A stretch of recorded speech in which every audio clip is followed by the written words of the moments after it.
Thank you, Madam Chair. Secretary DeVos, thank you for being here today. I will have 3 questions that I'll go through fairly quickly. The first is on the Perkins loan program.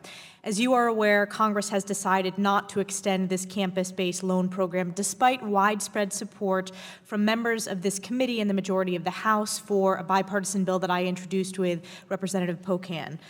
I've been hearing a lot of concerns from campuses in my district about the lack of clarity of the process for winding down this program. Specifically, colleges are concerned over how the federal share of the revolving fund will be determined, and equally important, at what point in this process are schools going to be required to surrender those funds. Could you speak to the process of winding down the Perkins loan program? Thanks, Congresswoman. We touched on this briefly, and I have gotten more information about the fact that in the wind down, our team is working closely with the institutions to ensure that they have clarity around the process and that students know what their alternatives are at the conclusion of this program. To be clear, those in the program as it exists will see their way through to the completion of the program, and that there will be other alternatives and opportunities for students and for the institutions involved currently, that we are working with them to ensure they have that clarity. Great, and I just want to continue to encourage the department to make this process as easy as possible for our higher ed institutions to make up for the loss of this program. My second question is, I want to reference in your opening statement, you discussed the need to offer students in failing schools the option to receive a better education, and that zip codes and family wealth should not determine a student's opportunity. I represent one of the largest districts on the East Coast and one of the most rural districts. We do not have charter schools like our neighbors in New York City, and I actually represent very, very few communities that even have a private or parochial school. So there are challenges that we face, and the public school system is an incredibly important community center and basis for our educational system.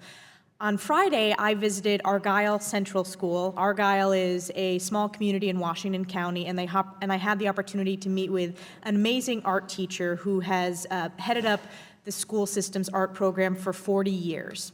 And I want to hear what your ideas are about rural innovation. How can we take our best and brightest teachers and ensure that schools in a rural district like mine have access to those increased electives, have access to additional AP courses? So I'd love to hear your ideas on rural innovation.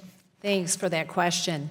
I think sometimes when we think about rural areas, we think of choice in terms of added infrastructure. And I like to encourage those from rural areas and engaged in them to really think more broadly about how different choices can be introduced. And I think about students perhaps in this Argyle school who may want to pursue an AP course that simply doesn't have enough students to warrant a teacher, or it's just impossible to offer.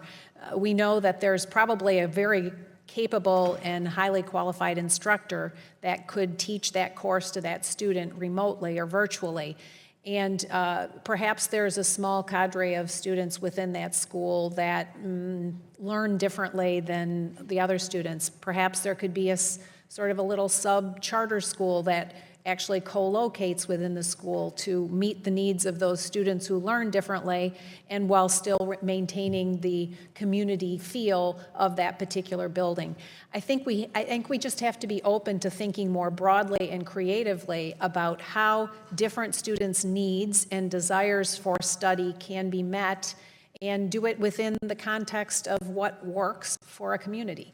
Yes, I appreciate that. I do think looking at exceptional teachers like Rick Fleury, for example, the art teacher that I was discussing, making his expertise available to other public school systems in my region, that would be a way to strengthen education. And that's just one example. There are lots of other examples of amazing teachers. My third question is related to actually the other side of my district, from where Argyle is. I represent Fort Drum, home to the 10th Mountain Division, the most deployed unit in the U.S. Army. So we have thousands of military families in the North Country, and those military families are served by the Indian River and Carthage school districts. And our community is very reliant upon impact aid, which is important for those military families. And when I meet with those families, they frequently talk about how they think it's a strength of our community that the public school system, they're integrated with non-military families. Can you talk about the importance of impact aid? I am concerned about some of the proposals that would upset this unique ecosystem that we have in the North Country in New York. So I'd love to hear about why impact aid is important to support and what the department's plans are when it comes to this program and this funding. Well, thanks for that question. Impact aid does have a great import for those communities that have a lot of military-connected families, and this administration remains committed to ensuring that those funds and that support is there for those families.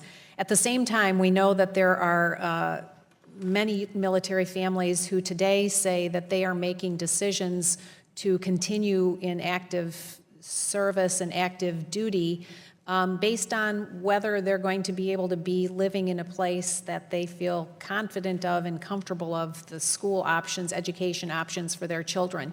So I think we have to think, again, more broadly about how can we ensure that we meet the needs of those families and give military-connected families more choices in their children's education, and at the same time respect the communities that these bases are located in, and again, have both and provide options for the families that really need and want it, and ensure that the schools that and the communities that are currently serving others well continue.